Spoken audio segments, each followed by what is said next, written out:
৩৪৮ বিদেশি ক্রিকেটার নিয়ে ১২ মার্চ লন্ডনে বসতে যাচ্ছে দ্য 100-এর এবারের আসরের প্লেয়ার্স ড্রাফট। অন্য সব দেশের মতো 100-এ খেলতে আগ্রহী বাংলাদেশের ক্রিকেটাররাও। এবার কোনো নারী ক্রিকেটার নাম না দিলেও ড্রাফটে নাম জমা দিয়েছেন ২৯ টাইগার ক্রিকেটার। তবে ড্রাফটে ক্রিকেটারদের যে বেস্ট প্রাইজ ধরা হয়েছে তাতে সবাইকে চমকে দিয়েছেন বাংলাদেশের premier allrounder Shakib Al Hasan.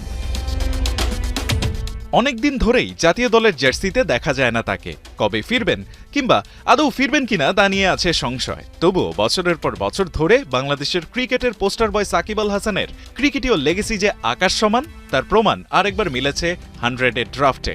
Bowling অ্যাকশনে নিষেধাজ্ঞা থাকা সত্ত্বেও দ্য 100-এ দ্বিতীয় সর্বোচ্চ ভিত্তিমূল্যের ক্যাটাগরিতে আছেন তিনি। দাম ধরা হয়েছে ১,২০,০০০ পাউন্ড।